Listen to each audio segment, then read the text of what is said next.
Assalamualaikum, Iki, Prof. Azali. Waalaikumsalam. Waalaikumsalam warahmatullahi wabarakatuh. Mangga. Iya, izin sebentar mau nyiapin dulu ya.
Baik, bismillahirrahmanirrahim.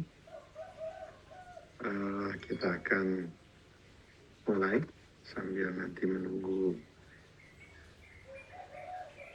teman-teman.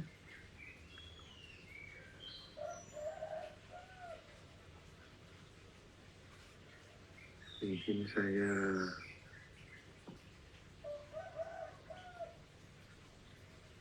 mute dulu ya sebentar ya. Saya mute dulu.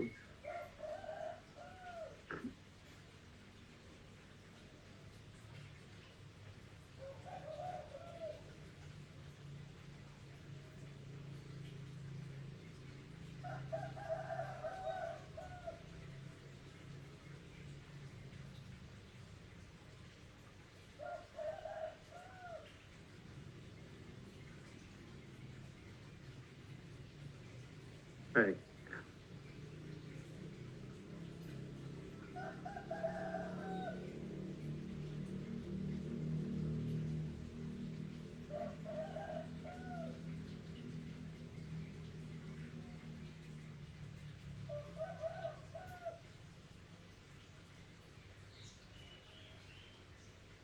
Baik, sebentar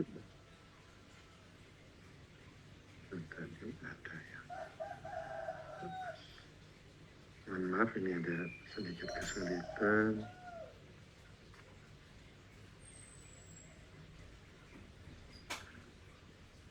Baik.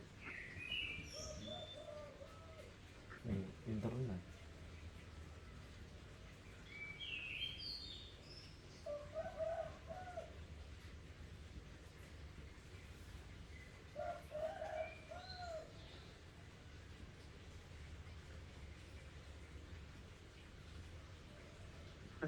Bismillahirrahmanirrahim. Assalamualaikum warahmatullahi wabarakatuh. Alhamdulillahirabbil alamin. Wassalatu wassalamu ala asyrofil anbiya'i wal mursalin wa ala alihi wa sahbihi ajma'in. Amma ba'du, usikum wa nafsi wa iyyakum. Bapak Ibu yang selalu merindukan kebersamaan dengan keluarga menuju ketaatan kepada Allah dan Rasul, memiliki kemampuan untuk selalu bertakwa dan memiliki harapan agar dapat memperoleh ketenangan, kebahagiaan dunia dan akhirat. Semoga Allah memudahkan kita untuk menjalani kehidupan ini dan menjadikannya sebagai modal utama dalam kebahagiaan kita di akhirat. Topik pada kali ini disampaikan karena saya memandang perlu ada kejadian yang terjadi dalam 1 kali 24 jam.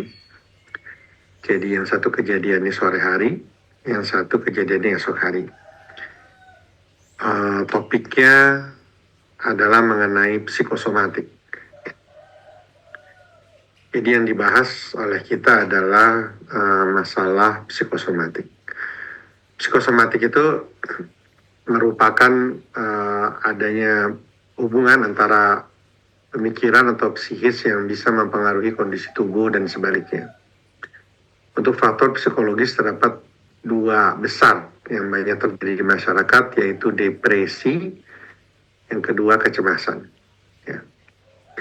Jadi topik ini yang akan kita bahas. Kasus pertama ada seorang anak SMA kelas 1, beratnya cukup besar, 82 kilo, tapi dia badannya tinggi memang, kelas 1 SMA. Ya.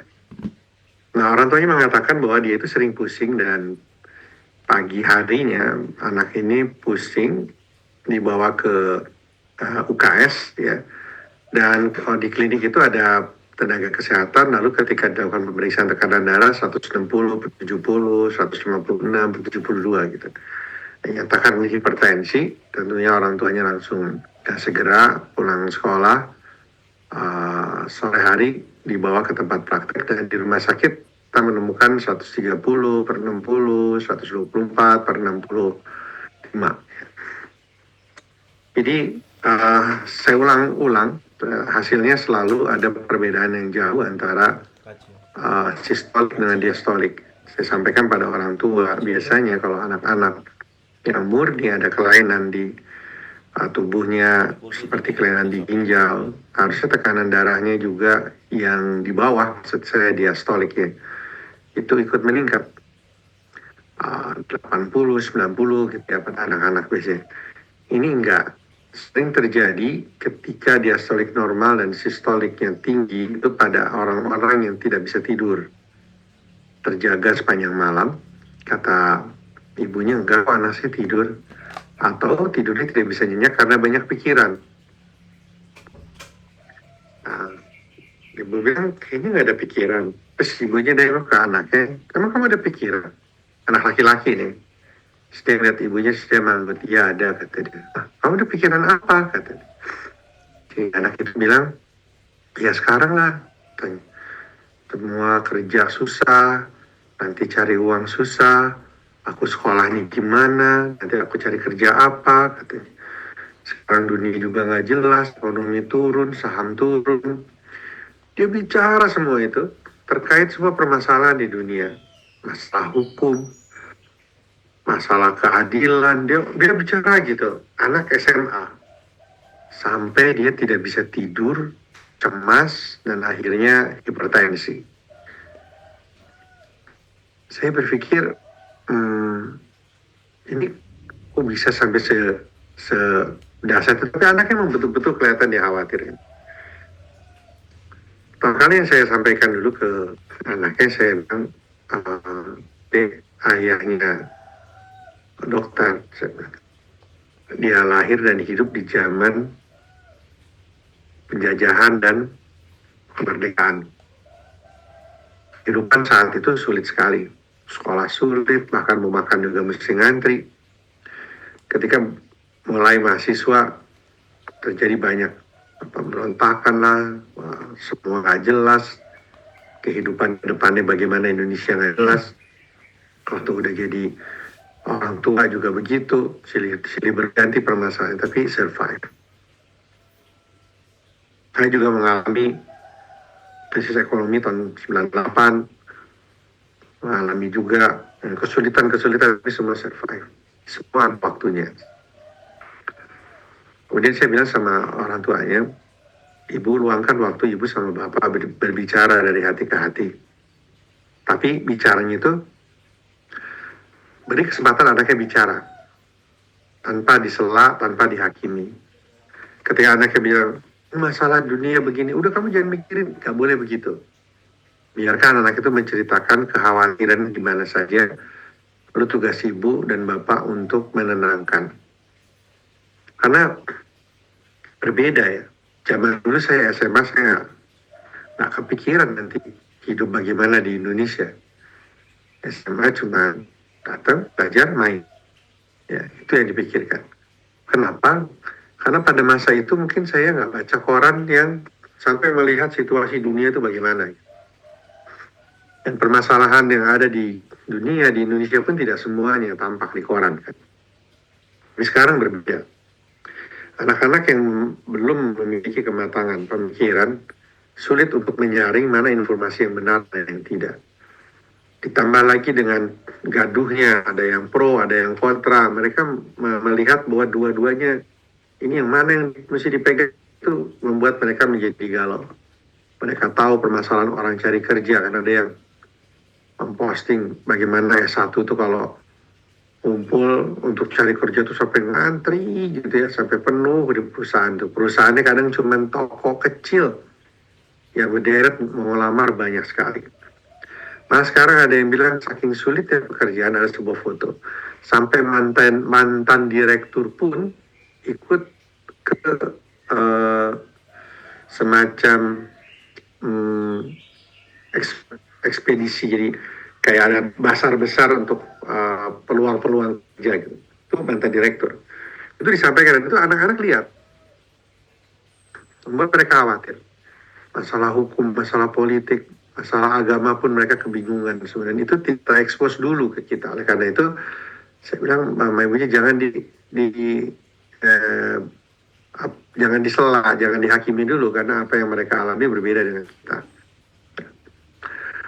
Nah lalu saya meminta orang tua dan anak psikolog, dan ini hal penting yang harus disampaikan pada anak, agar mendengar, membaca, dan memahami apa yang Allah sampaikan dalam Al-Quran. Yang nomor 3 ini saya belum sempat sampaikan karena saya belum begitu mengenal bagaimana sikap ibu dan anaknya apabila kita perpanjang. Kan ini ada masalah begini sebelumnya Bapak Ibu. Ternyata ada beberapa orang yang kalau kita bicara mengenai masalah agama, mereka tidak berkenan. Dan sekarang ini lagi tren, kalau nggak berkenan masalah agama, mereka viralkan. Jadi saya rencananya akan menyampaikan ketika anak ini kontrol lagi setelah seminggu ya, saya meminta anaknya istirahat. Nah anak ini saya minta 2 hari dulu istirahat di rumah.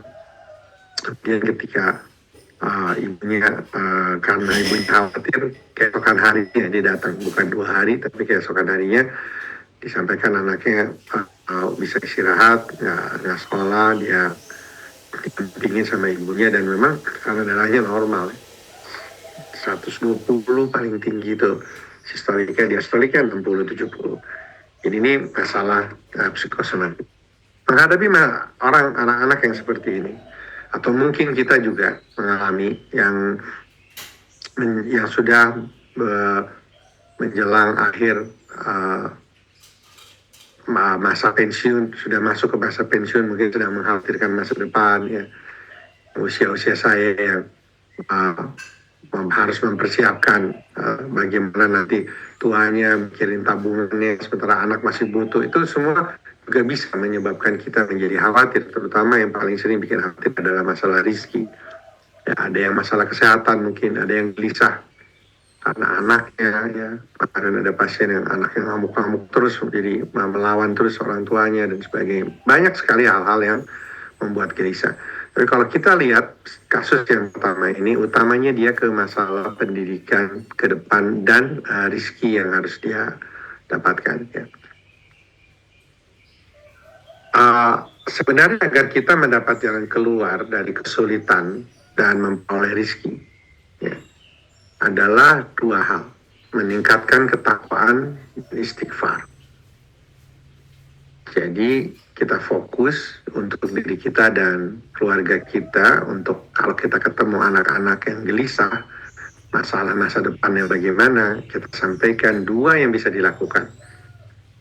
Meningkatkan ketakwaan dan istighfar. Mengapa langsung terapi? Mengapa tidak terapinya itu langsung action? Karena seperti itulah yang saat ini anak-anak inginkan.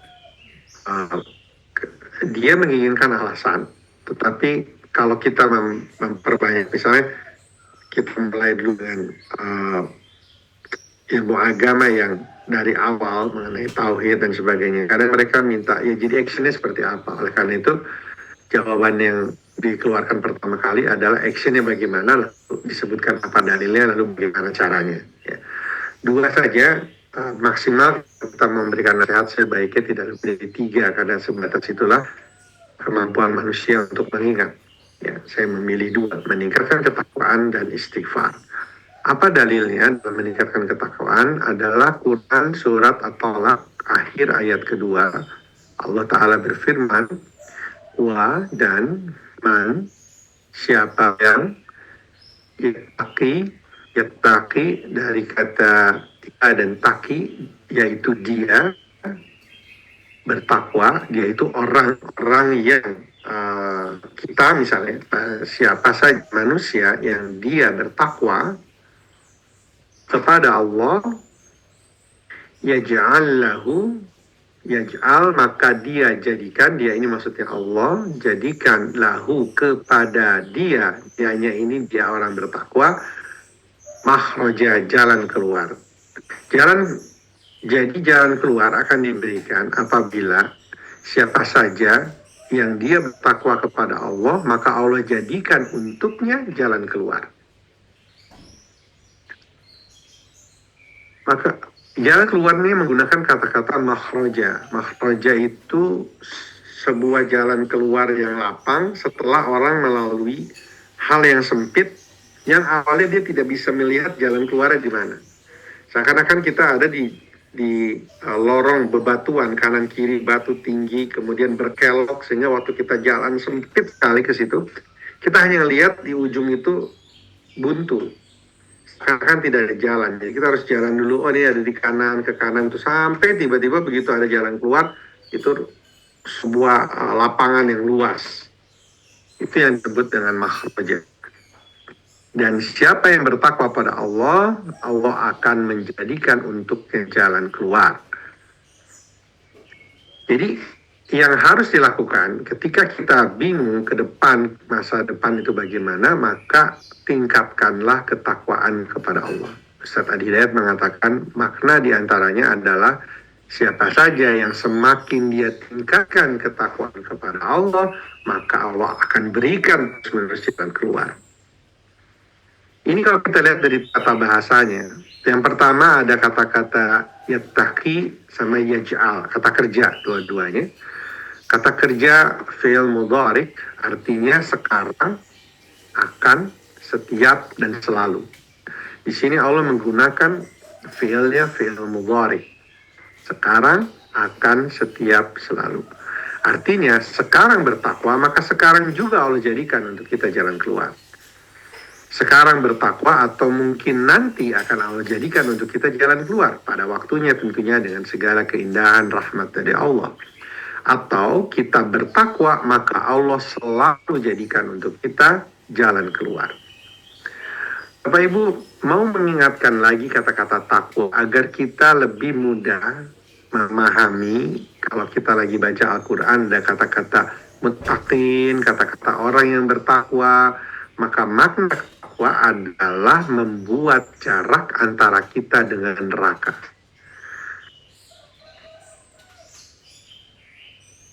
Kata al-taqwa artinya adalah menjadikan diri terpelihara dari sesuatu yang menakutkan. Ini adalah hakikat makna takwa. Kemudian rasa takut pun dijadikan sebagai sebuah ketakwaan, sebuah ketaatan. Dengan demikian al-taqwa juga berarti takut. Dalam tradisi Islam, al-taqwa berarti memelihara diri dari perbuatan dosa. Hal ini dengan cara meninggalkan perkara-perkara yang terlarang, dan lebih sempurna jika ia meninggalkan beberapa perkara yang mubah. Jadi dia fokus pada yang sunnah dan yang wajib, ya, yang halal, ya, yang dia kerjakan. Sehingga kalau kita lihat ayat yang tadi, barang siapa yang bertakwa kepada Allah, maka Allah jadikan untuknya jalan keluar. Barang siapa yang membuat jarak antara dia dengan neraka karena Allah, maka Allah jadikan jalan keluar. Jadi dalam kita melangkah, fokus pada ingin membuat jarak antara kita dengan neraka yang sudah pasti meninggalkan perkara terlarang. Yang nomor 2, memperbanyak pahala sehingga di timbangan nanti pahala kita melampaui dosa. ya jauh lebih besar dari dosa. Syukur-syukur kalau insya Allah Allah terima berbagai macam amal soleh yang kita lakukan menghapus dosa. Sehingga itu yang dimaksud dengan takwa. Takutlah kita ketika kita sedang melakukan kegiatan di dunia ini, takut karena Allah. Dalam perumpamaan dilakukan oleh Umar bin Khattab radhiyallahu anhu, ketika ditanya, "Ya Amirul Mukminin, apakah suatu hari engkau pernah melintas jalan yang penuh dengan duri?" Umar bin Khattab menjawab, "Saya menggulung lengan baju saya dan mulai menghindari duri-duri." Umay bin Ka'ab berkata, "Inilah takwa, wahai Amirul Mukminin." Jadi waktu itu Umar bin Khattab sedang berdiskusi dengan Ubay bin Ka'ab, menanyakan mengenai bagaimana memahami takwa. Lalu Ubay bin Ka'ab bertanya, "Ya Amirul Mukminin, apakah suatu hari engkau pernah melintasi jalan yang penuh dengan duri?" Maka Umar bin Khattab, "Saya menggulung dengan baju saya agar tidak terkena dan mulai menghindari duri." Jadi kita bayangkan ketika dia berjalan itu, dia geser ke kiri, geser ke kanan, mungkin nunduk karena nggak mau kena duri. Maka itulah takwa. Bagaimana kita dalam hidup itu berhati-hati kemana melangkah, jangan sampai terjebak, akhirnya kita malah mendekatkan diri dengan neraka. Di antara sebab terbiasanya kita berhati-hati atau warok dalam berperilaku atau beramal. Cinta kepada Allah, menanti waktu bersamaan dengan Allah mengerjakan amalan sunnah, amalan wajib, takut pada Allah, takut Allah tidak terima sholat kita, lalu kita perbaiki sholat kita, perbanyak waktu kita khusyuk. Takut Allah tidak menerima sedekah kita, coba kita lihat niatnya sudah benar nggak, ikhlas lillahi ta'ala, semuanya untuk keridhaan Allah. Lalu ada nggak hal-hal yang bisa membatalkan diterimanya ibadah kita, seperti mengerjakannya dengan cara yang salah, mau sedekah tapi ngambil hak orang lain, ya kayak kita dulu dicekokin film yang nggak sesuai dengan nilai Islam, merampok untuk kemudian dibagikan, film-film Robin Hood ya. Jadi, dan yang ketiga, apakah ada ria di situ? Karena ria bisa menghapuskan amal pahala. Ya. Penuh harap pada Allah, tawakal dan ridho. Tugas kita berikhtiar, kemudian sisanya kita tawakal, dan tentunya ada rasa malu. Ini semua bisa menyebabkan kita berperilaku. Pada topik ini yang menjanjikan keberkahan, yang dibahas adalah tentang bertakwa. Ya. Takut kepada Allah. Nah, resep meningkatkan ketakwaan pada Allah bermacam-macam. Kita perbanyak saja. Selain menghindari dosa, kita juga bisa memperbaiki diri ya, dengan menepati janji. Karena kalau kita tidak menepati, nanti Allah murka. Sabar dalam segala hal, karena kalau tidak sabar bisa jadi kondisi keadaan menjadi lebih banyak mudaratnya dan Allah tidak menyukainya.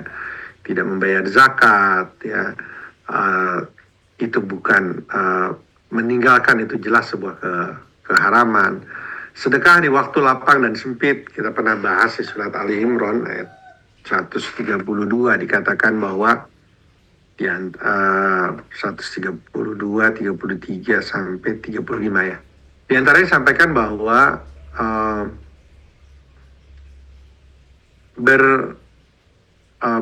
taatlah kepada Allah dan Rasulnya, dan kau akan mendapatkan rahmat dari Allah, ya.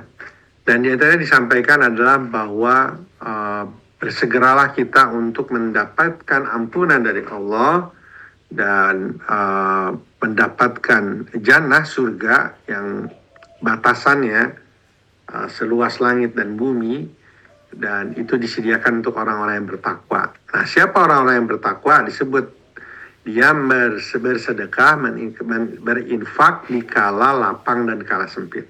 Ya. Membaca, menghafalkan, dan mengamalkan Al-Quran. Jangan lupa, jangan sampai Al-Quran tidak menjadi petunjuk bagi kita, karena kita sampai sebatas ilmu, tidak berusaha untuk mengamalkannya. Dan yang paling penting adalah menjaga sholat, baik yang wajib maupun yang sunnah. Nah, mengingatkan lagi, pekan lalu pernah disampaikan juga bagaimana caranya agar kita bisa meningkatkan ketakwaan, ketaatan, sementara kita melihat kita memiliki banyak keterbatasan. Dalam Quran, surat Al-Isra ayat 84, Allah Ta'ala berfirman, katakanlah Nabi Muhammad SAW, tiap-tiap orang berbuat menurut keadaannya masing-masing. Kulun ya'malu ala syakilatih. Maka Tuhanmu lebih mengetahui siapa yang lebih benar jalannya. Dari tafsir Jalalain, katakanlah tiap-tiap orang di antara kami dan kalian berbuat menurut keadaannya masing-masing, yakni menurut caranya sendiri-sendiri. Maka Rob kalian lebih mengetahui siapa yang lebih benar jalannya. Maka dia akan memberi pahala pada orang yang lebih benar jalannya. Kata-kata menurut caranya sendiri-sendiri itu bukan semau-maunya bertakwa, bukan. Semau sendiri, mau-maunya sendiri, bukan begitu. Tapi jelas arahnya, jelas caranya, jelas dasarnya, sesuai dengan akidah Islam. Tapi cara melakukannya berbeda-beda. Seorang mentadaburi Al-Quran dengan mendengar video, menonton video. Orang lain adalah dengan menghafalnya. Yang lain sesuai dengan kemampuannya. Ya, orang yang kaya bisa meningkatkan ketakwaan dengan memperbanyak sedekahnya. Sementara orang yang lebih pandai, mungkin dia berusaha meningkatkan ketakwaan dengan mengajarkannya. Ya, seperti contoh kan lalu disampaikan, bayangkan apabila bayangkan saat kita melihat dua sahabat Rasulullah SAW. Yang pertama adalah kelompok orang-orang yang Allah berikan kemudahan rezeki, ya, diantaranya ada Utsman bin Affan, yang dengan hartanya beliau banyak bersedekah dan mendapatkan pahala-pahala jariah, insya Allah, ya, dengan amalan tersebut.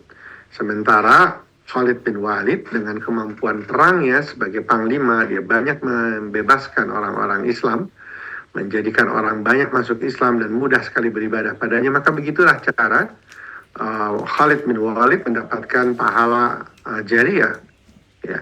Dan keadaan jumlah pahala yang didapatkan mungkin berbeda ketika Walid dengan bakat dan kemampuannya sebagai panglima perang bertukar peran, dia berusaha untuk menjadi pedagang dan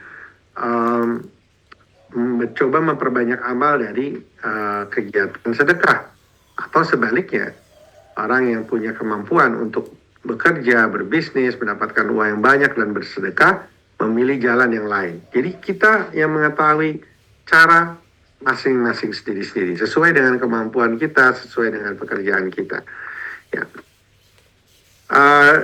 Dari Liyadab Baru Ayati, Markas Tadabur di bawah pengawasan saya Profesor Dr. Umar bin Abdullah Al-Muqabil, Profesor Fakultas Syariah Universitas Qasim Saudi Arabia, disebutkan dalam hadis sahih, semua telah dimudahkan terhadap apa yang diciptakan untuknya. Maka perhatikanlah kesesuaian bakat dan kemampuanmu dan kembangkanlah untuk kamu dan kembangkanlah untuk kamu, pergunakan di jalan Allah. Jadi kemampuan dan apa yang kita dapatkan saat ini harus kita pergunakan di jalan Allah. Untuk umatmu dan untuk keluargamu, dan janganlah berlagak seperti orang baik padahal kamu belum memberi apa-apa, sehingga kamu termasuk orang yang kelam kabut. Tadaburi ayat Allah, tiap-tiap orang berbuat menurut keadaannya masing-masing, dan tiap-tiap umat ada kiblatnya sendiri yang ia menghadap padanya, maka berlomba-lombalah dalam membuat kebaikan. Quran Surat Al-Baqarah ayat 148. Jadi penting untuk kita memahami bakat kita sehingga kita bisa optimal dalam memanfaatkan diri sehingga meningkatkan ketakwaan. Kunci dari penjelasan ayat ini adalah semuanya telah dimudahkan terhadap apa yang diciptakan untuknya, maka perhatikanlah kesesuaian bakat dan kemampuanmu dan kembangkanlah untuk kamu, pergunakan di jalan Allah, untuk umatmu dan untuk keluargamu. Jadi poin pertama tadi, jangan khawatir dengan rezeki, tugas kamu meningkatkan ketakwaan. Allah janji akan diberikan jalan keluar. Yang kedua adalah istighfar. Kenapa istighfar dikaitkan dengan rezeki, Karena istighfar adalah membuka pintu rahmat. Dikatakan memperbanyak istighfar agar Allah beri jalan keluar. Barang siapa memperbanyak istighfar, niscaya Allah menjadikan untuk setiap kesedihannya jalan keluar, dan untuk setiap kesempitannya kelapangan, dan Allah akan memberinya rizki yang halal dari arah yang tidak disangka-sangka. Al-Musnad. Apa dalilnya? Kita ingat lagi zaman Nabi Nuh alaihissalam. Sebenarnya sebelum turunnya azab besar, air bah yang terjadi, Allah telah memberikan azab awal sebagai peringatan, di mana bertahun-tahun wilayah Nabi Nuh dan orang-orang di zamannya itu mengalami kekeringan. Kekeringan sampai tidak ada lagi tanaman yang bisa mendapatkan air. Air di mana-mana kering, sulit sekali. Ya, dan ini berjalan bertahun-tahun. Tentunya ini akan menghantam perekonomian dan kehidupan mereka. Berikutnya ada kemandulan. Bertahun-tahun tidak ada seorang pun yang melahirkan. Orang-orang yang zalim di lingkungan Nabi Nuh alaihissalam, tidak ada yang hamil. Itu yang hanya istri Nabi Nuh alaihissalam. Mandul. Apa responnya ketika diberikan peringatan semacam ini? Kaum Nabi Nuh ini tidak bertobat, malah menantang Nabi Nuh, bahkan sampai menantang diturunkannya azab. Di azab ini turun bukan langsung semena-mena turun begitu saja. Sudah dikasih peringatan, tapi kaumnya malah menantang diturunkannya azab. Sehingga datanglah firman dan perintah Allah pada Nabi Nuh untuk berhenti berdakwah, lalu mulai membuat perahu. Waktunya 100 tahun untuk menanam pohon dan 100 tahun untuk membuat perahu. Nah, di sini disampaikan dalam Quran surat Nuh ayat 10-12, Nabi Nuh alaihissalam menyampaikan, maka aku berkata pada mereka, mohon ampunlah pada Tuhanmu, sungguh Dia Allah Azza wa Jalla Maha Pengampun. Niscaya Dia akan menurunkan hujan yang lebat dari langit padamu. Ya kan, kekeringan. Maka Nabi Nuh alaihissalam menyatakan, mohon ampun sama Allah. Allah akan berikan hujan yang lebat dari langit padamu. Dan Dia memperbanyak harta dan anak-anakmu, dan mengadakan kebun-kebun untukmu, dan mengadakan sungai-sungai untukmu. Sehingga dari sini kita bisa lihat bahwa secara umum semua bentuk ketaatan dan salah satunya istighfar pasti memiliki ganjaran akhirat dan juga ganjaran dunia.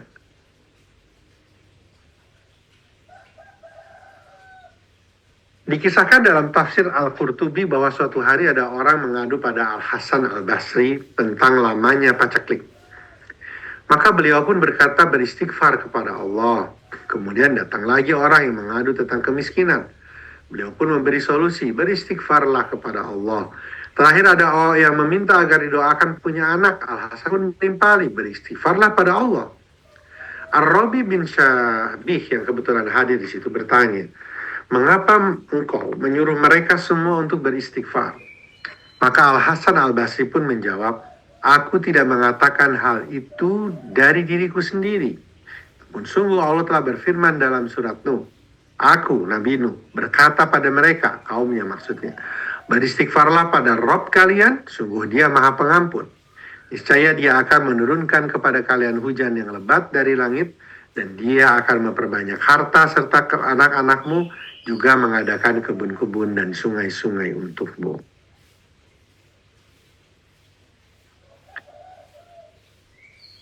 Hadis yang diriwayatkan Imam Ahmad, Abu Daud, An-Nasai, Ibnu Majah, Al-Hakim dari Abdullah bin Abbas radhiyallahu anhuma, ia berkata, Rasulullah Shallallahu alaihi wasallam bersabda, barang siapa memperbanyak istighfar, mohon ampun pada Allah, niscaya Allah menjadikan untuk setiap kesedihannya jalan keluar, dan untuk setiap kesempitannya kelapangan, dan Allah akan memberinya rizki yang halal dari arah yang tidak disangka-sangka. Sehingga yang bisa dilakukan oleh anak kasus ini atau kita ketika kita mendapatkan kesulitan, dua. Pertama, kita lihat mana sesuai dengan kemampuan kita, yang mana ibadah-ibadah yang kita bisa tingkatkan. ketakwaan kita melalui itu. Yang kedua, memperbanyak istighfar. Tentunya doa yang lalai bukan doa yang diinginkan. Allah menginginkan doa yang bersungguh-sungguh. Artinya ketika kita beristighfar, kita betul-betul memohon ampun dan kita berjanji, ya bertobat, berjanji untuk tidak mengulanginya lagi. Ya. Dua, kalau nanti dapat kasus seperti itu, ada anak yang galau, anak yang khawatir, atau diri kita juga gelisah, kita memikirkan masa depan bagaimana saya sudah tua, apa yang harus dilakukan, masa depan gimana saya sudah melewati masa-masa kejayaan saya, ini kok sekarang misalnya penghasilan makin menurun, maka yang kita lakukan meningkatkan ketakwaan dan banyak beristighfar. Allah janjikan banyak rahmat untuk itu. Nah, kita masuk ke kasus yang kedua, paginya. Jadi yang sebelumnya sore, ini paginya. Pada kasus ini ada seorang ibu yang datang ke saya membawa seorang anak yang lucu, gemuk, usia 2 bulan, sudah aktif ya, 2 bulan sekarang tuh sudah ada komunikasi sosial gitu, yang ngeliatin kita, lucu sekali anaknya. Tapi anaknya memiliki atopik dermatitis, pipinya merah tebal, ya ini adalah ilustrasi-ilustrasi, memang kurang lebih seperti gambar yang seperti ini ya, sudah mulai ada luka-luka karena digaruk ya. Bayi ini dermatitis atopik, gitu ini bayi saya merah. Saya jelaskan yang harus dilakukan adalah menghindari beberapa hal yang bisa menyebabkan dermatitis atopik, antara lain ibunya harus membatasi makanan, umumnya makanan yang mengandung susu atau produknya ini sangat berpengaruh terhadap proses perburukan dari dermatitis atopik. Lalu saya bilang, saya lihat nanti ada yang bisa saya lakukan, ada salep atau krim apa yang bisa diberikan. Lalu saya periksa. Setelah itu saya melihat orang tua yang benar-benar gelisah si ibu ini. Saya bilang begini, ibu, alhamdulillah anaknya sehat semua. Masalahnya cuma satu itu aja yang di pipi. Iya nih dok, gimana nih? Ibu, saya bilang gitu, jangan terlalu stres. Jangan terlalu memikirin. Ibu lihat yang lain ini bagus sekali ibu, anaknya sehat. Cuman itu aja sedikit yang kita akan obatin. Kalau nanti ibu terlalu panik, stres, nanti yang ada malah asinya berkurang. Jawaban ibunya adalah, iya dok, asi saya sudah kerasa banget mulai berkurang. Sang suami mengatakan, setiap nyusuin, setiap ibunya itu menetai anaknya, dia akan menetai sebentar, terus dia tatap wajah anaknya, terus nangis dia. Dan itu anaknya nggak berapa lama jadi berhenti. Anaknya kebetulan senang dia mandangin ibunya gitu ya. 2 bulan lucu, kalau dia digendong, ibunya yang ngobrol sama saya itu dia gelisah gitu. Dia pinginnya ibunya ngeliatin dia. Ya. Dan kalau ibunya ngeliatin dia, ibunya akan lihat ada dermatitis. Akhirnya nangis lagi ibunya gitu. Sampai bapaknya bilang, apa dipakein masker aja ya biar pipinya nggak kelihatan kalau lagi nyusuin. Saya bilang, nggak, terus nyusuinnya gimana pakai masker? Saking bingungnya. Ya. Saya bilang, nggak boleh bu, nanti asinya kurang kalau caranya begitu. Ibu kan lihat di situ, anaknya bagus, bulu matanya jelentik, gemuk, aktif, sehat. Kenapa ibu nggak melihat itunya? Kenapa hanya ngelihat pipinya? Dan itu wajar. Kita lihat sendiri pasien-pasien kita yang ibu-ibu itu, mau sebagus apapun kalau ada urusan wajah atau kulit ada yang nggak cocok, itu mereka gelisah sekali. Ya. Mereka lebih memilih untuk berpantang segala macam. Ya, kita bilang nggak apa-apa bu, ibu yang perlu ibu makan, ibu harus makan. Mereka pingin, yang penting anaknya mulus. Ya, ibu-ibu ini betul-betul sangat mengganggu. Kelihatan sekali dia sedih. Padahal dengan keterbatasan kemampuan saya memeriksa bayi, saya melihat masalah lain tidak ada. Hanya masalah pipi saya. Bu, bilang bu, alhamdulillah itu anaknya sehat. Iya dok, tapi kan ini anak saya pipinya jadi begini, gimana, kata dia. Saya bilang, bu, di dalam Al-Quran ada Al-Fatihah dan kita diajarkan kata-kata alhamdulillah. Penambahan al di depan kata-kata hamdu. Hamdu itu artinya puji syukur, memuji dan mensyukuri. Penambahan al itu artinya ada yang memiliki. Jadi alhamdulillah itu segala puji syukur itu ada yang memiliki. Siapa yang memiliki? Itu mah punya Allah. Gitu ya. Bisa alhamdulillah. Makna al juga, Bu, itu artinya semuanya, seluruhnya puji syukur yang ada itu adalah milik Allah. Seluruh pujian hanya milik Allah atau seluruh pujian hanya untuk Allah. Karena seluruhnya sama dengan total, maka ketika mengucapkan alhamdulillah, ketika memuji, ketika bersyukur pada Allah itu harus total, tidak boleh ada kata tapi. Cuman hanya saja itu namanya nggak bersyukur. Selesai harusnya. Bu, gimana anaknya lucu? Alhamdulillah lucu, baik, alhamdulillah sehat, alhamdulillah. Tapi ini pipinya, bukan gitu caranya bersyukur. Karena sedikit saja bisa menghilangkan niat kita untuk bersyukur. Karena setelah itu akan kepikiran, terus akhirnya berpikiran buruk, akhirnya was-was setan, dan sebagainya. Tidur nggak bener, ASI berkurang, nggak khusus sholat. Gitu. Harusnya kalimatnya, bagaimana, udah sembuh belum? Alhamdulillah sembuh. Terus nggak ada keluhan lagi, tinggal sedikit ini keluhannya sih, insya Allah mudah-mudahan segera sembuh. Beda dengan tapi. Dan itu sangat penting bagi kita untuk ketika mengucapkan alhamdulillah nggak boleh pakai tapi. Ya, saya ingatkan juga ketika ada yang wafat, ya kita berpikir, aduh ini karena ada masalah besar di sistem sarafnya, berarti kepikiran nanti mungkin kejang, mungkin nanti stroke, mungkin apa gitu ya. Tapi ternyata Allah wafatkan dengan cara yang indah di saat tidur. Maka ketika kita mengucapkan inna lillahi wa inna ilaihi rajiun, Rasulullah mengajarkan dengan didahului kalimat alhamdulillahi ala kulli hal. Segala puji syukur milik Allah untuk segala keadaan. Inna lillahi wa inna ilaihi rajiun. Maka ketika alhamdulillah jangan pakai tapi. Alhamdulillah ini udah tenang. Tapi saya kan nggak bisa nemenin. Tapi saya kan nggak bisa nungguin. Allah sudah pilihkan yang terbaik. Selesai udah. Nggak usah pakai begitu. Maka dengan cara itu kita akan lebih fokus menikmati, mensyukuri apa yang Allah berikan. Tidak fokus pada kekurangan. Dan itu penting dalam kehidupan sehari-hari, termasuk juga yang bisa menimbulkan keresahan. Ketika orang sibuk memikirkan ke depan bakal bagaimana, dia lupa mensyukuri apa yang telah dia dapatkan. Ketika seorang berkeinginan untuk mendapatkan sesuatu, saya kepingin belum punya dana dan kesempatan untuk Ramadan di Mekah. Kepikiran terus. Ini sih ya, aduh susah nih, pengeluaran banyak nih. Yang istri bilang ini penghasilan suami saya kayak aku nggak kayak orang lain. Yang suaminya bilang ini kenapa kok jadi keperluan jadi banyak, kapan kita nabungnya. Itu yang dipikirin, padahal harusnya sibuk dengan kesempatan umroh yang pernah dilakukan.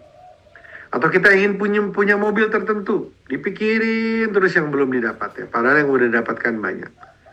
Ya, aduh saya sekarang coba kalau dulu saya sekolah lagi, saya begini. Udah jangan begitu, udah alhamdulillah sampai sekarang udah bisa hidup aja sudah alhamdulillah. Belajar Bapak Ibu, kita belajar, termasuk juga teguran pengingat untuk saya bahwa belajar untuk mengucapkan alhamdulillah dan jangan ditambahin tapi. Cukup alhamdulillah titik. Karena itulah tanda orang yang bersyukur. Mengingatkan lagi bahwa di antara buah manis dari syukur adalah bahwa syukur adalah sifat orang beriman. Rasulullah SAW bersabda, seorang mukmin, orang beriman itu sungguh menakjubkan. Karena setiap perkaranya itu baik. Namun tidak akan terjadi demikian kecuali pada seorang mukmin sejati. Orang mukmin sejati, dia akan melihat setiap perkaranya itu baik. Jika ia mendapatkan kesenangan, ia bersyukur dan itu baik baginya. Jika ia tertimpa kesusahan, ia bersabar dan itu baik baginya. Buah manis dari syukur merupakan sebab datangnya ridha Allah. Allah Ta'ala berfirman, jika kalian ingkar, sesungguhnya Allah Maha Kaya atas kalian. Dan Allah tidak ridho pada hambanya yang ingkar, dan jika kalian bersyukur, Allah ridho padanya. Syukur juga merupakan sebab selamatnya seseorang dari azab Allah. Tidaklah Allah akan mengazab kalian jika kalian bersyukur dan beriman. Dan sungguh Allah itu syakir, lagi alim. Jadi kalau kita tidak memperbanyak syukur, sudah anaknya sakit, nggak banyak bersyukur, bagaimana kita berharap Allah akan mendatangkan rahmatnya? Bisa jadi akan turun azab yang lebih berat. Buah manis dari syukur, ganjaran di dunia dan akhirat. Janganlah Anda menyangka bahwa bersyukur itu hanya sekedar pujian dan berterima kasih kepada Allah. Ketahuilah bahwa bersyukur itu menuai pahala. Bahkan juga membuka pintu rizki di dunia. Allah Ta'ala berfirman, dan sungguh orang-orang yang bersyukur akan kami beri ganjaran. Imam At-Tabari menafsirkan ayat ini dengan membawakan riwayat dari Ibnu Ishaq. Maksudnya adalah karena bersyukur Allah memberikan kebaikan yang Allah janjikan di akhirat, dan juga Allah limpahkan rezeki baginya di dunia. Dan kesehatan merupakan bagian dari rezeki. Berlama-lama kita terlarut dalam sebuah ketidaknyamanan yang akhirnya kita lupa mensyukuri nikmat yang lain. Bisa jadi penyakit yang diderita oleh anak ini adalah sebagai upaya Allah untuk menambah pahala ketika ibunya bersabar.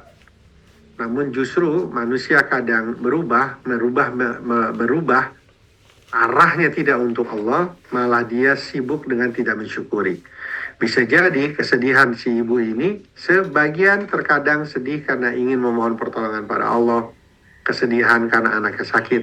Lalu bisa juga sedihnya itu menyebabkan dia berpikiran buruk pada Allah atau merasa berputus asa.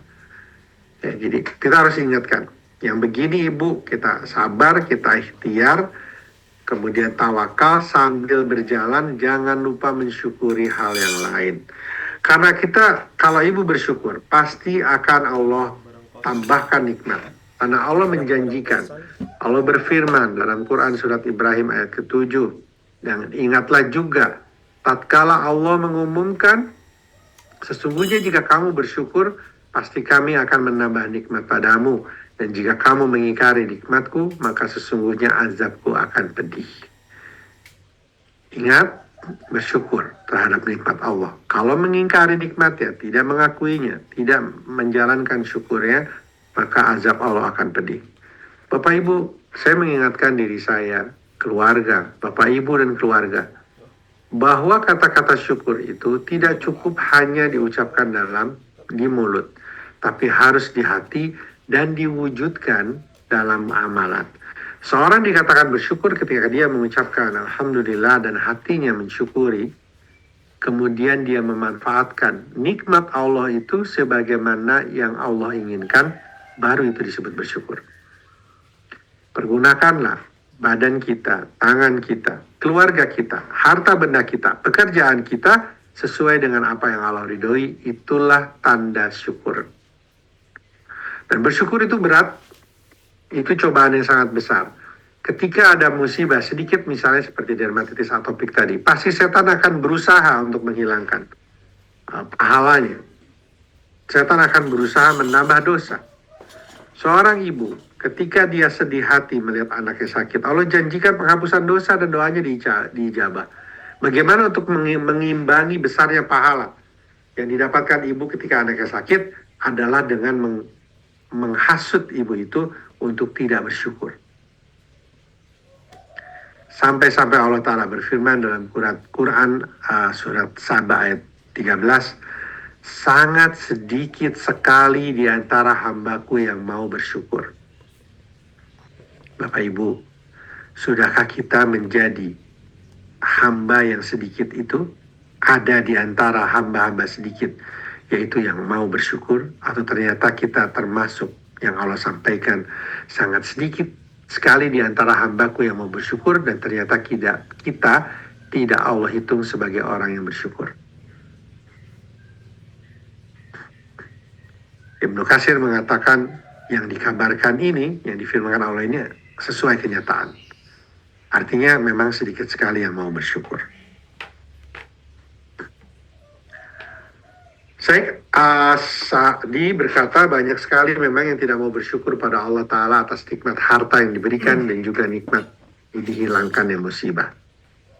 Syukur artinya mengucapkan Alhamdulillah, memuji nama Allah, tanamkan dalam hati, dan mewujudkannya dalam bentuk amalan di mana kita memanfaatkan nikmat Allah sesuai dengan apa yang diinginkan oleh sang pemberi nikmat, sesuai dengan apa yang Allah ridhoi. Saya Abu Bakar Al-Jazairi berkata, ini adalah pengkabaran dari suatu kenyataan. Sungguh maha besar, maha benar Allah, sungguh yang benar-benar mensyukuri nikmat Allah amatlah sedikit di setiap waktu dan tempat. Kebanyakan berada dalam hati yang lalai di sisi lain karena begitu jahil terhadap Rabbnya. Semoga dua kasus ini bisa mewakili apapun kegelisahan yang terjadi dari diri kita atau keluarga kita. Yang satu cemas terhadap masa depan, yang satu lagi cemas dengan apa yang saat ini atau pernah dia miliki. Jalan keluarnya nomor satu adalah meningkatkan ketakwaan sesuai dengan janji Allah, karena Allah akan berikan jalan keluar. Yang kedua adalah beristighfar, memohon ampun karena dijanjikan Allah akan memberikan rahmat pada orang-orang yang beristighfar. Istighfar tidak cukup hanya dikatakan saja, tapi diyakini dalam hati dan berjanji bertaubat. Berupaya keras untuk bertobat, yaitu tidak mengulangi kesalahan tersebut. Dan yang ketiga, memperbanyak syukur. Insya Allah dengan tiga hal itu, hal-hal yang menjadi keresahan kita, baik masalah saat ini, masa lalu, atau masa depan, bisa hilang. Karena kita penuh harap pada Allah, kita yakin akan janji Allah. Demikian yang bisa saya sampaikan pada hari ini. Assalamualaikum warahmatullahi wabarakatuh. Mohon kiranya Prof. Azali mungkin berkenan untuk memberikan nasihat, Prof. Mohon maaf, masih termute.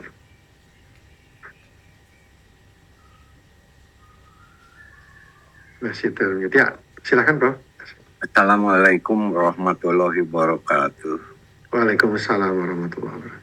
Jadi kuncinya itu yaitu kita ini harus bertakwa, itu kuncinya.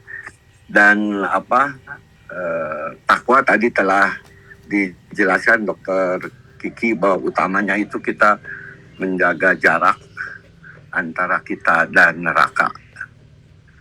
Yang banyak persoalan memang persoalan psikosomatik, yang kesulitannya itu faktornya itu bukan saja dari anak tetapi dari orang tua gitu, dan orang tua tidak menyadari itu sehingga menyalahkan anaknya sehingga menjadikan makin berputar gitu. Jadi kuncinya dari semua ini adalah takwa, dan definisi takwa itu banyak sekali di Al-Quran yang disebut takwa ini. Tapi intinya itu tadi menjauhkan diri daripada neraka gitunya. Jadi dalam hal menangani ini masalah psikosomatik itu memang tidak bisa hanya satu arah, tetapi harus dua arah, dan juga ada faktor lingkungan sangat besar pengaruhnya. Ya, jadi mungkin itu saja. Jadi yang paling penting itu kedua belah pihak atau dengan tiga pihak, keluarga dan penderita, kemudian dokternya itu harus bisa saling menjaga gitu. Menjaga karena kalau faktor psikis itu kalau terlalu ekstrim juga bukannya tambah baik tapi tambah jelek gitu. Jadi pendekatannya itu harus pendekatan yang halus gitu. Mungkin itu saja. Wassalamualaikum warahmatullahi wabarakatuh. Waalaikumsalam warahmatullahi wabarakatuh. Terima kasih, Prof.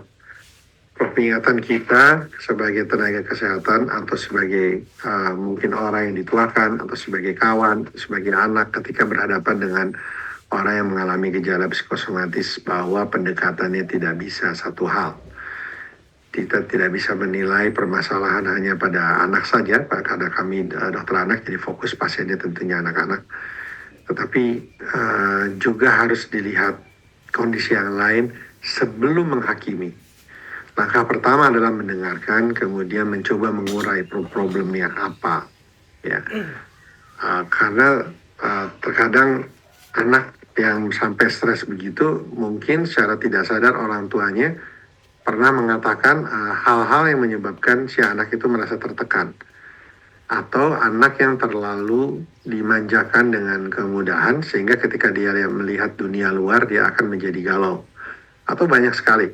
Sehingga memang dibutuhkan keahlian khusus.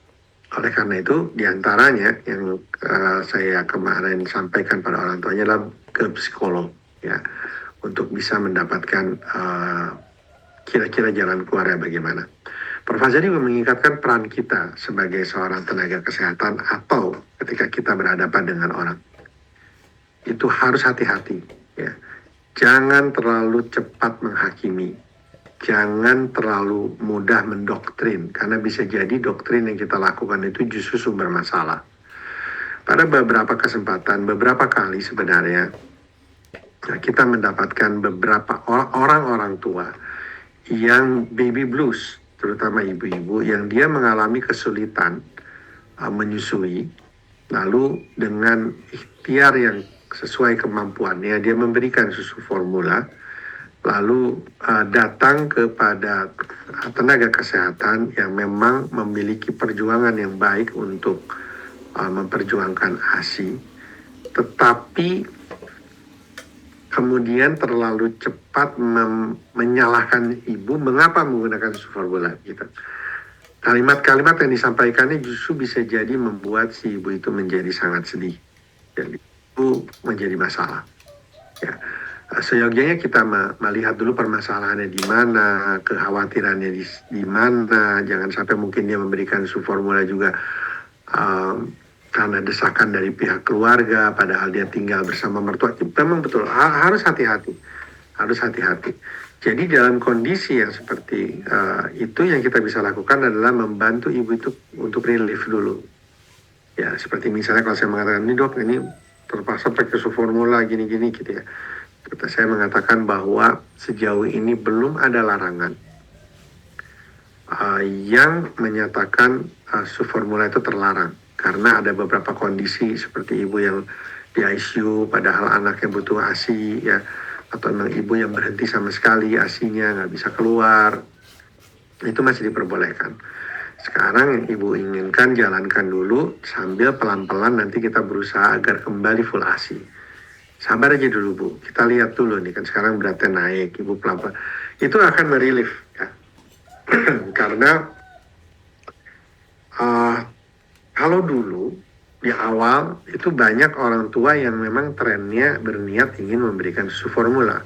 Nah pada kelompok ini kita harus motivasi dia untuk paham bahwa ASI itu lebih baik. Nah, tentunya lebih baik lagi dengan menggunakan dasar-dasar agama. Nah, tapi sekarang banyak orang tua yang sebenarnya dia ingin menyusui, tapi dia tidak mampu dengan segala keterbatasannya. Yang anaknya rewel lah, yang desakan dari itu. Sehingga memotivasi dengan cara menyatakan bahwa ini penting, dosa nih kalau enggak gitu, dengan menggunakan agama. Justru membuat orang tuanya menjadi makin tertekan dan akhirnya tidak sedikit orang tua yang jadi, mengapa dikit-dikit bawa agama, mengapa gitu ya. Jadi penting sekali bagi kita, seperti yang Prof sampaikan, untuk tahu dulu permasalahan ketika kita ingin membantu orang yang sedang mengalami masalah psikosomatik. Ya. Baby blues, anak-anak yang dibully itu juga banyak tuh. Orang tuanya marah, kita menyalahkan, ternyata orang anak itu menjadi bermasalah karena dia melihat sesuatu yang tidak baik dari orang tuanya. Ya. Nah, penting sekali bagi kita untuk menghafal masalah agama terkait dengan jalan keluar atau janji Allah ini kepada masa depan atau apa yang sudah terjadi tadi. Dengan ketakwaan, istighfar, dan bersyukur. Mengapa saya katakan dihafal? Karena dengan yang dihafal itulah kita bisa mengingatkan diri kita dan memudahkan kita ketika kita mendakwahi atau menasihati mereka. Karena suatu saat, pernah juga saya sampaikan, ada satu kejadian waktu itu juga yang mau seksio. Ibu itu nangisnya itu yang terseduh-seduh sedih gitu. Sedih kayaknya dia nangis. Sampai saya mau mendengarnya juga, kasihan nih ada apa gitu. Saya tanya sama perawatnya, kenapa ibunya nangisnya begini, bukan nangis. Ada ibu yang, wah harus operasi, dia takut dia nangis gitu. Ini beda, dia nangisnya kayak sedih banget. Ternyata ibu itu seminggu yang lalu menyusul jadi gini, suami ibu ini sedang di Jepang untuk urusan tugas, tiba-tiba mengalami stroke di sana. Si ibu ini berangkat ke Jepang untuk mendampingi, tapi kemudian meninggal suami.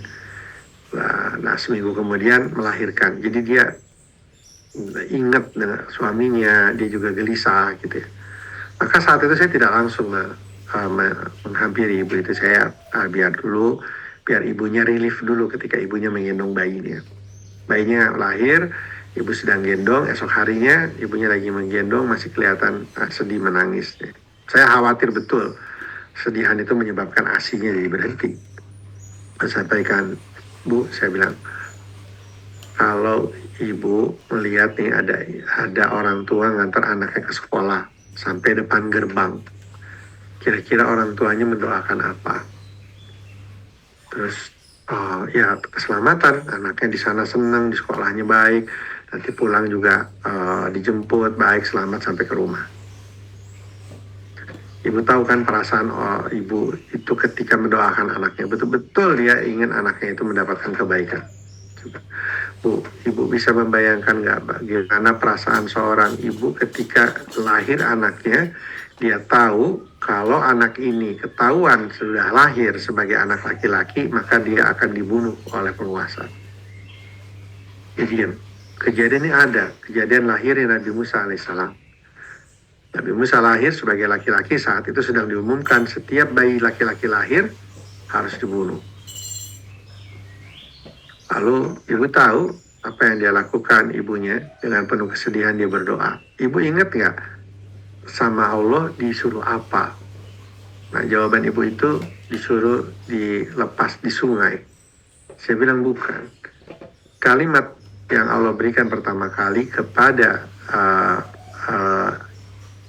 kejadian ini adalah Allah ilhamkan. Kan kalau manusia biasa dia nggak dapat wahyu. Allah ilhamkan kepada ibu Musa susui anaknya. Jadi kalimat pertamanya bukan dilepaskan, tapi susui anaknya. Setelah itu baru dilepaskan anaknya, lalu selanjutnya adalah urusan Allah. Tapi hal yang harus dilakukan oleh ibu pertama kali adalah susui. Kalau saat ini ibu resah, ibu sedih dengan keadaan yang sudah terjadi, atau ibu gelisah dengan apa yang akan terjadi, maka ibu sudah Allah tuliskan dalam firman-Nya,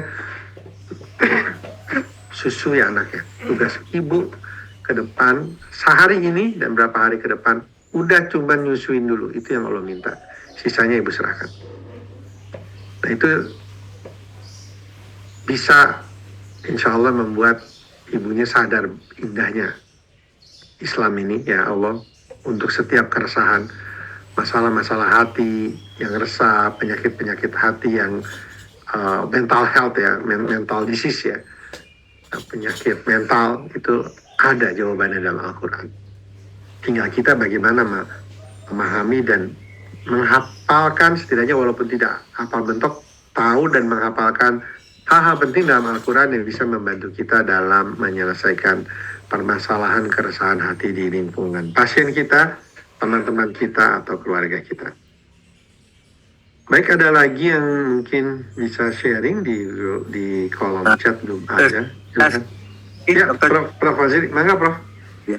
Itu mengenai tadi psikosomatik, saya ada pengalaman bahwa saya konsulkan ke psikolog, tetapi ternyata saya nggak tahu, ternyata dia pergi ke psikolog yang beda agama gitu.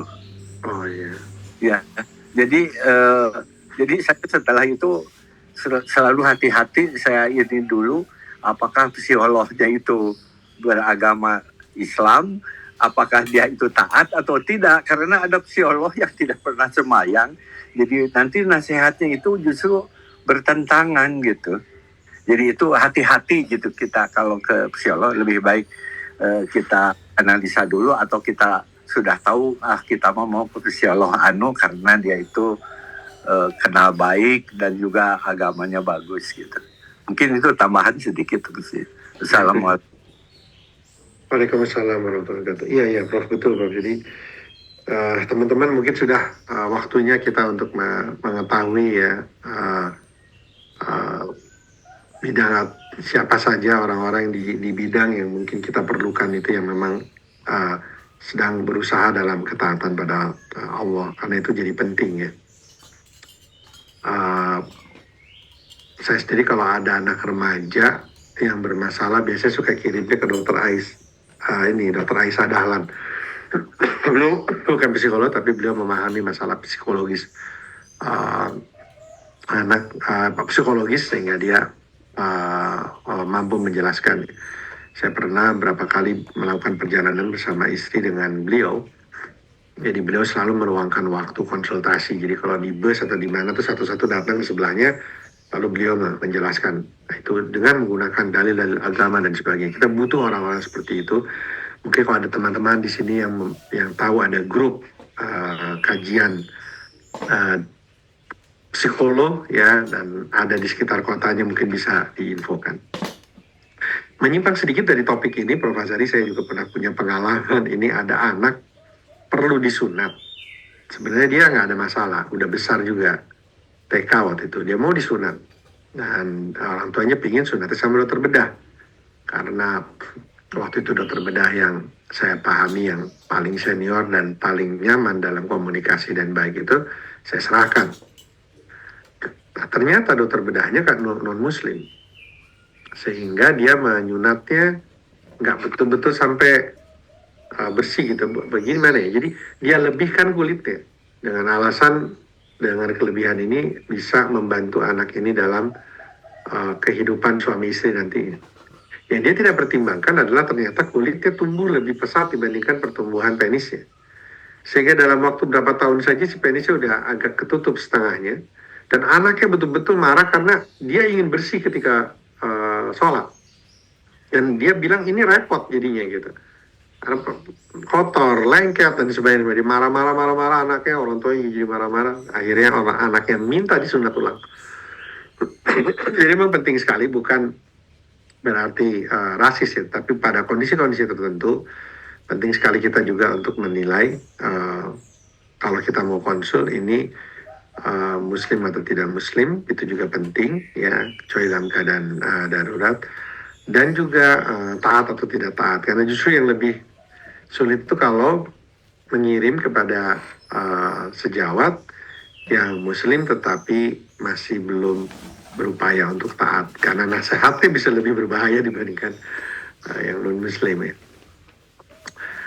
Betul Mbak. Jadi kita harus hati-hati dan kita juga harus lebih banyak kenal di lingkungan kita. Silakan, mungkin teman-teman ada yang bisa sharing pengalaman terkait dengan masalah psikosomatik ini, baik pasien-pasien, mungkin kerabat dan sebagainya, untuk kita jadikan bahan pembelajaran dan kita berupaya agar agama ini bisa kita tunjukkan kepada orang-orang bahwa jawabannya, petunjuknya ada dalam Al-Quran dan hadis. Apakah ada dokter? Ade? Belum ada ya, tadi belum ada. Baik, mungkin ada. Oke, kalau tidak ada, Bapak Ibu, kembali lagi saya mengingatkan 3 hal yang harus dilakukan: meningkatkan ketakwaan, memperbanyak istighfar, dan banyak bersyukur. 3 ini insya Allah bisa membantu kita ketika kita menghadapi masalah, mencegah jangan sampai terjadi psikosomatik ya, dan kita juga bisa membantu orang-orang di sekitar kita untuk masalah ini. Namun seperti Prof. Azhari bilang, harus hati-hati, lihat dulu permasalahannya apa, dan ketika menasihati jangan sampai kita menghakimi. Jangan langsung misalnya, ya udah makanya kamu rajin sholat, makanya banyak-banyak istighfar. Orang sakit hati kalau lagi stres, terus saya punya masalah gimana ya, ini suami udah nggak ada, kemudian saya bingung, rumah juga belum lunas, sudah mulai ditagih, saya jadi stres, jadi pusing gitu. Ya udah, makanya tingkatin ketakwaan, banyak-banyak istighfar, syukurin yang udah ada. Kalimat seperti itu, kata-katanya walaupun isinya benar, itu bisa sangat menyakitkan. Itu yang diingatkan oleh Prof. Azhari. Kita bisa bilang, jadi jalan keluar yang mau dicari apa, rencananya bagaimana. Orang itu kan cerita, itu saya bingung. Allah sih bilang dalam surat Al-Alaq ayat kedua bagian akhir bahwa siapa saja yang bertakwa pada Allah, kalau salah di Hidayat menjelaskannya, barang siapa yang meningkatkan ketakwaan pada Allah, Allah janjikan jalan keluar. Dan meningkatkan ketakwaan itu juga nggak harus selalu yang sulit. Misalnya nih, sholat zuhur, kita selesai sholat zuhur, kita ingat nih kayaknya banyak kelamunnya nih, ya udah kita niatkan nih sholat asar lebih baik. Terus gimana ya sholat yang kira-kira usulnya? Oh, karena Fatihahnya belum apal artinya nih, belum tahu pahamnya. Baca itu aja sudah cukup. Wudhu misalnya, wudhu kita nonton YouTube, oh wudhu kita belum benar. Setiap hal yang kecil saja, yang tadinya infak 2.000 rupiah, sekarang infaknya naik jadi 10.000 rupiah, itu meningkatkan ketakwaan karena kita ingin memperbanyak pahala sehingga bisa menjauhkan dari api neraka. Itu aja sudah cukup. Udah jalin aja itu dulu sampai kita terus berpikir dan ikhtiar ya. Nah, terus satu lagi, kalau waktu itu Nabi Nuh sempat kaumnya itu dilanda kekeringan dan kemandulan. Nabi Nuh bilang kalau mau menyarankan banyak istighfar, nanti Allah pasti akan datangkan hujan, perbanyak harta dan keturunan. Itu juga bisa tuh dua tuh, sambil jalan sambil istighfar. Diingat-ingat habis istighfar, ya Allah mohon ampun tadi saya sholat menunda waktu, ya Allah mohon ampun, disebut gitu. Sama untuk kita lebih tenang saat kita lihat yang susah, lihat anak kita lagi tidur, alhamdulillah ditemenin sama anak, alhamdulillah gitu. Jadi memang kalimatnya tolong, ketika kita tahu ilmu ini, jangan langsung tembak. Saya punya masalah nih dengan dosen saya, makanya banyak istighfar. Nggak begitu caranya. Ya hati-hati ya ini ya, bapak-bapak ke anaknya atau ke istrinya, istri ke suaminya, saya punya masalah di kantor, makanya sholatnya sih dilambat-lambatin. Nggak begitu caranya. Ya, itu akan membuat orang yang sudah mengalami masalah dalam keresahan menjadi lebih gelisah. Dan kalau kepada keluarga dia tidak bisa menemukan jalan keluarnya, maka mau kemana dia mencari ketenangan ya di dunia ini. Kita harus mengingatkan, nilai anak itu jelek, anaknya lagi sedih, gimana kak? Sedih ya kamu, jelek ya, udah tenang, nanti kita usahakan lebih baik lagi. Rencananya kamu gimana? Dia nggak tahu mesti gimana lagi. Ya udah, sekarang kita sholat dulu, wudhu, sholat. Soalnya Allah bilang di surat Talak ayat kedua, dan siapa yang meningkatkan ketakwaan, bertakwa sama Allah kasih jalan keluar, dan tenang aja. Nanti habis itu istighfar ya. Nabi Nuh aja mengatakan pada kaumnya yang lagi dilanda kekeringan, dilanda kemandulan, bahwa kalau banyak istighfar Allah janjikan turun hujan, banyak rizki dan banyak kamu kerjakan ya. Terus jangan lupa bersyukur ya, Allah udah kasih banyak buat kamu. Gitu caranya ya. Ingat ya, hati-hati jangan sampai karena kita sibuk pulang kerja, ketika kita melihat ada orang mengeluh depan kita atau orang yang sedang bermuram durja, kita tanya, malu kita ngomong, makanya sholatnya dibenerin, makanya kamu sih ngajinya kurang, makanya gitu. Makanya kamu banyak istighfar, ayo cepet. Makanya syukurin, nggak gitu caranya. Ingat intonasinya ya, nggak boleh berkata begitu. Itu yang diingatkan oleh Prof. Azhari. Oh ya, ini dari Dr. Dia. Silakan Dr. Subandi. Silakan. Iya. Assalamualaikum warahmatullahi wabarakatuh. Tentang bersyukur Dr. Kiki ya, mungkin bisa sekali terjadi di kehidupan kita sehari-hari dan banyak barangkali ya.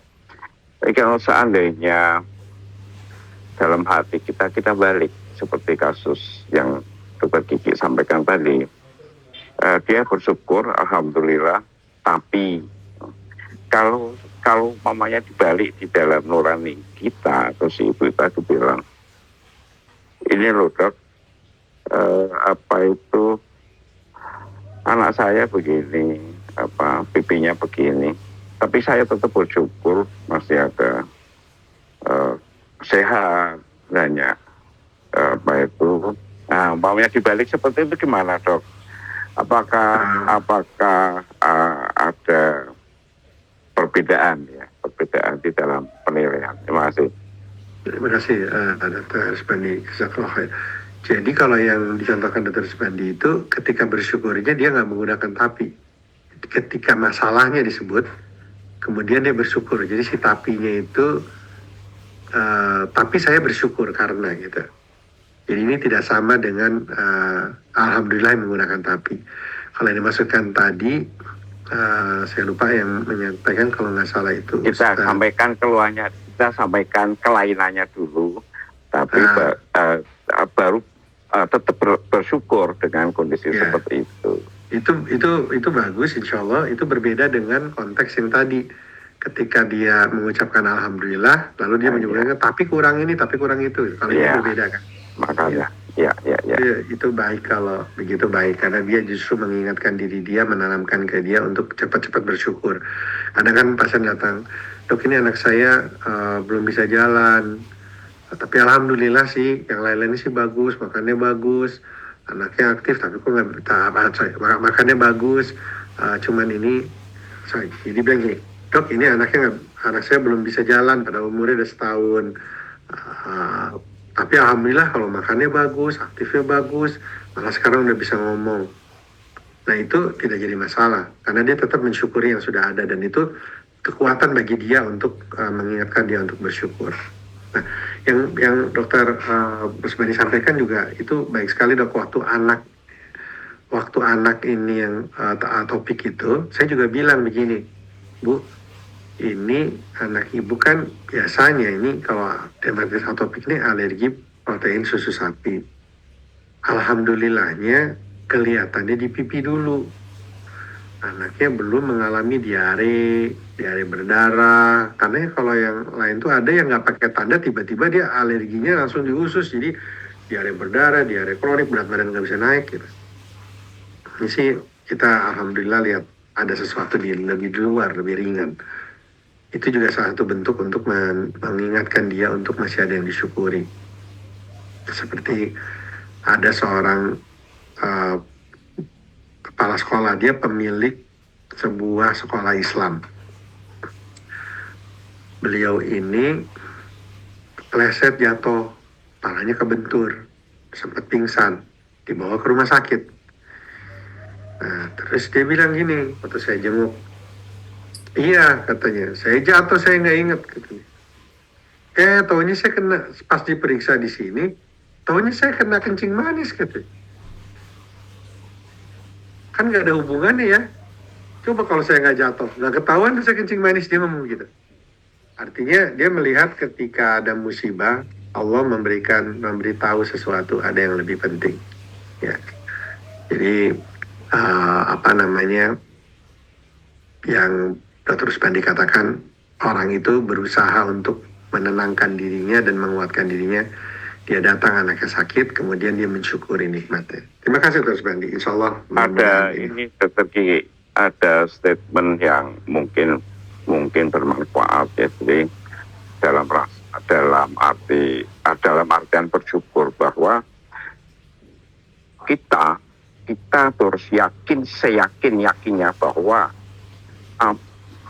apa yang terjadi kemarin, sekarang dan besok adalah suatu karunia yang sangat luar biasa baiknya, dan itu paling baik dari Allah.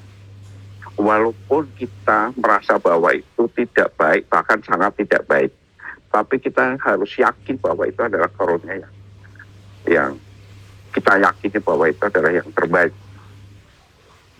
Kalau itu bisa kita rasakan keseharian, hidup itu jadi indah.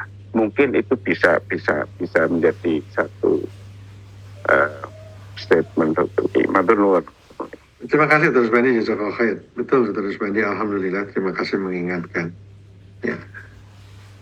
Kita sebagai orang tua, apapun yang kita lakukan, ketika kita mencintai anak kita, mungkin mencintai dengan cara lembut, terkadang kita marah, terkadang kita memutuskan sesuatu yang tidak nyaman buat anaknya demi kebaikannya. Itu dasarnya rasa cinta. Bisa jadi anak kita marah ketika kita larang untuk berpergian karena kita sayang dan kita khawatir. Sementara anak bisa saja menganggap itu sebuah kezoliman dari kita. Rasa sayang inilah yang dimiliki oleh kita yang menyebabkan terpaksa kita melakukan hal-hal yang mungkin tidak nyaman.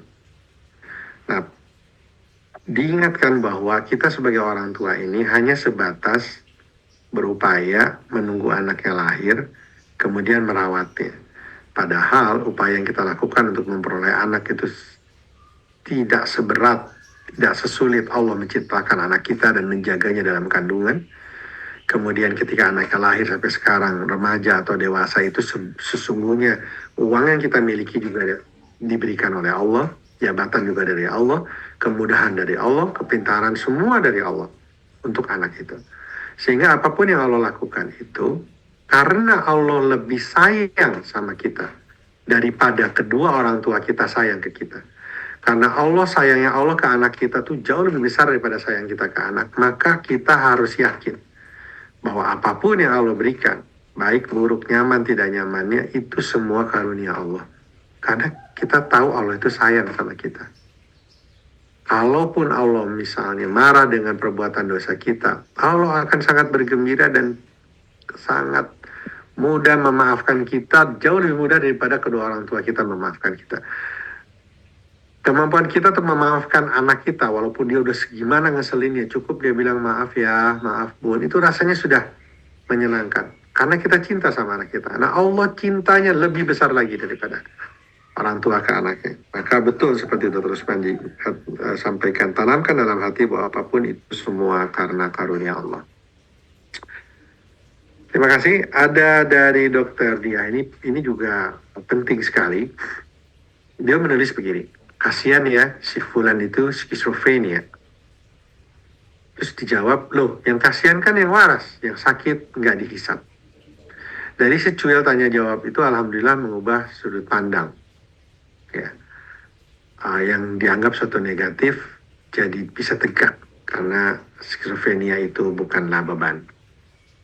Ya, jadi sama seperti ada orang mewawancarai seorang anak yang buta, kemudian ditanya, apakah kamu ingin tanya mengenai masalah butanya, bagaimana perasaannya? Dia bilang, alhamdulillah setidaknya mata saya tidak dihisap, karena salah satu yang akan dihisap berat adalah mata, dan saya terbebas dari itu.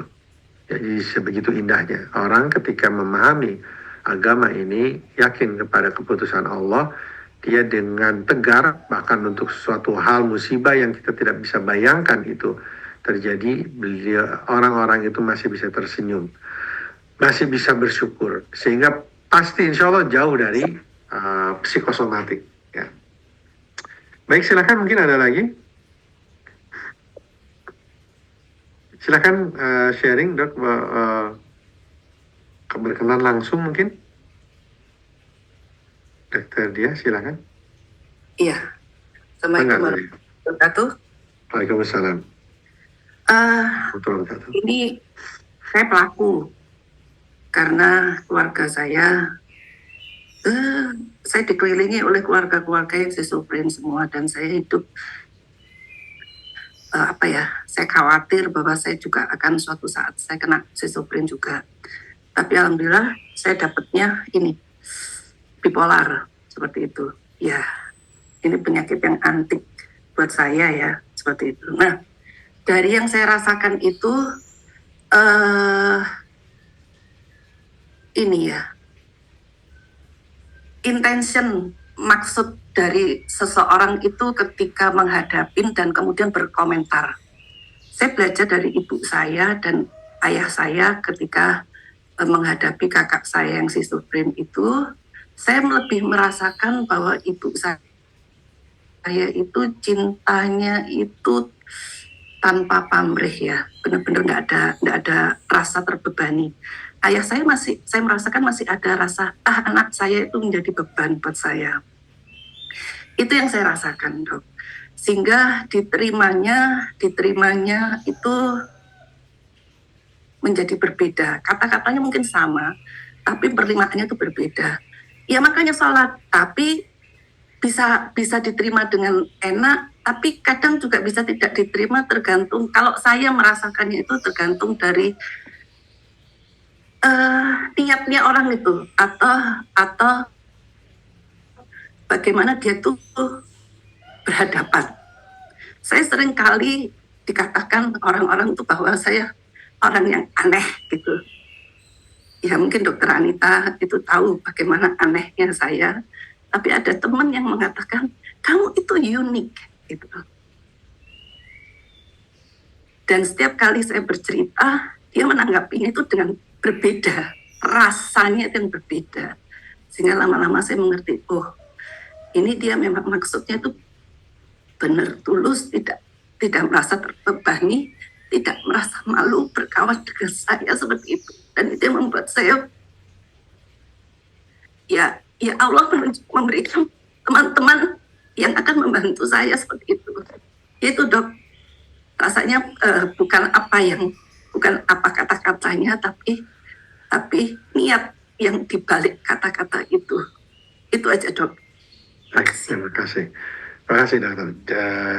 Nah ini penting sekali Dokter Dia menyampaikan bahwa munculnya kalimat yang sama dengan nada yang berbeda itu sangat dipengaruhi dengan ketulusan dan niat orang yang mengatakannya.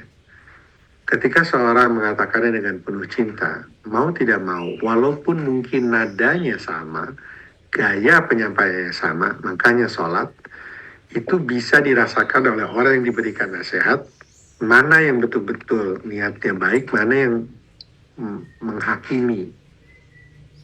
Jadi orang yang memang akan mengatakan dengan penuh cinta, dia akan bilang secara refleks, makanya sholat, yuk Allah janji kok, atau nadanya yang mungkin lebih lembut, atau nadanya sama tapi orang itu bisa paham. Ada orang yang walaupun nadanya lembut, tapi karena dasarnya dia itu meremehkan, menyalahkan, menghakimi, kita yang mendengarnya bisa tersinggung walaupun sudah lembut. Makanya sholat, dia bisa tahu ini orang ngomong melecehkan, ini orang ngomong meremehkan begitu.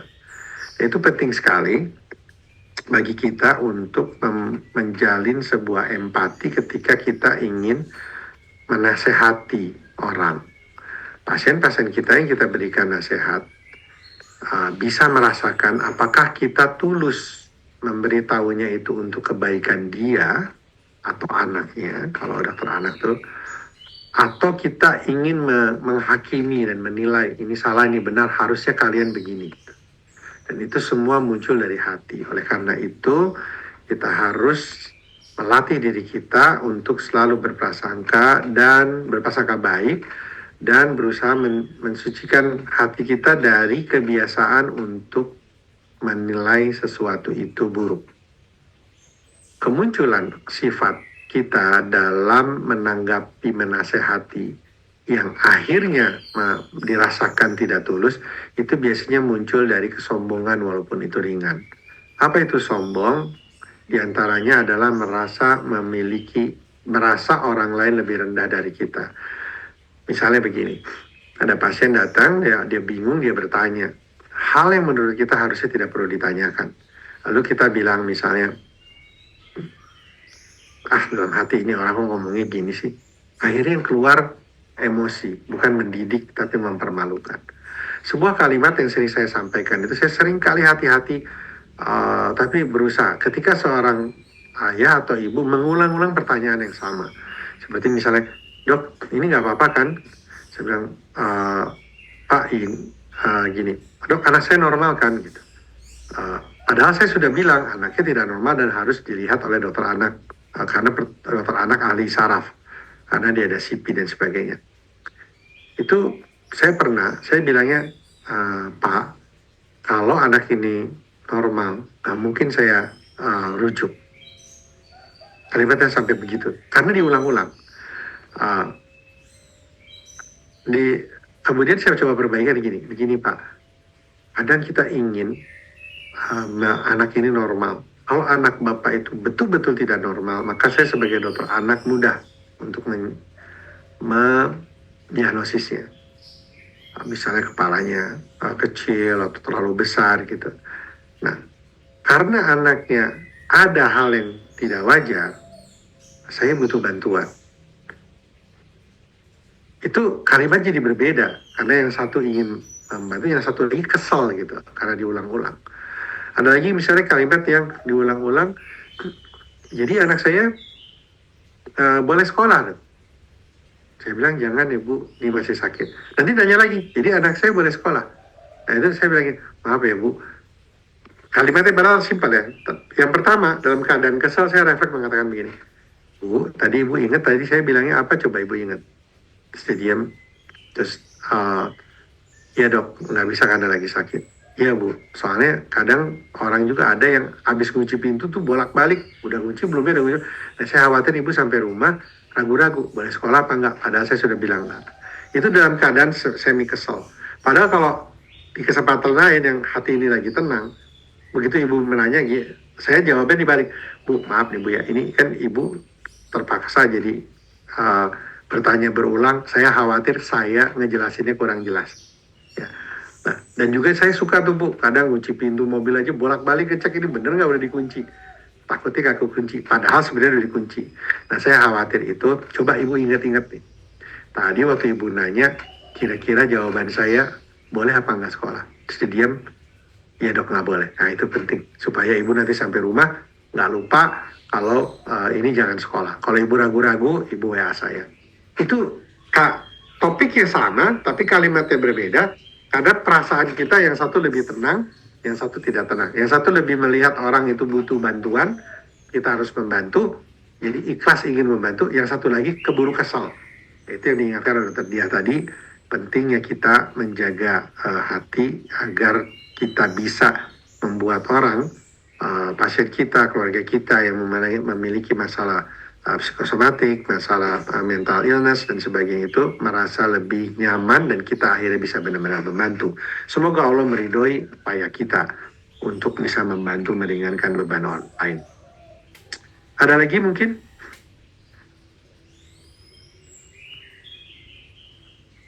Mungkin ada lagi yang ingin disampaikan, di sharing.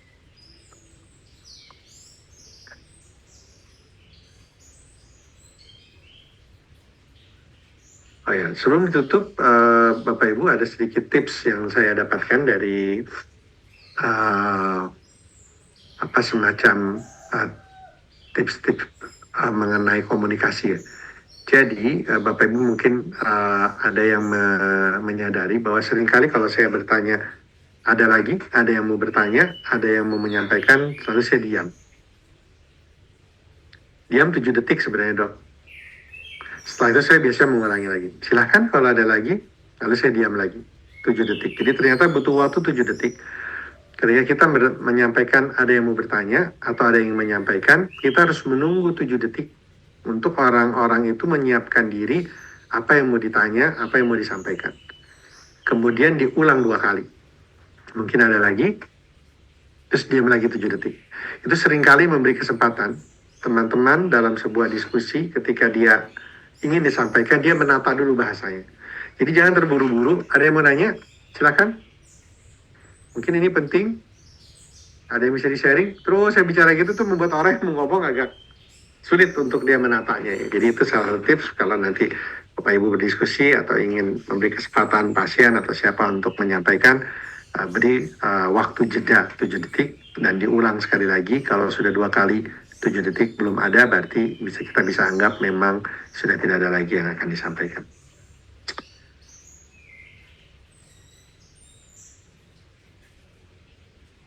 Nah ini barusan 7 detik juga. Baik, saya berterima kasih atas kehadiran Bapak Ibu semua dalam kesempatan kali ini. Semoga Allah meridhoi upaya kita untuk melakukan majelis ilmu seperti ini, tentunya dengan segala keterbatasan.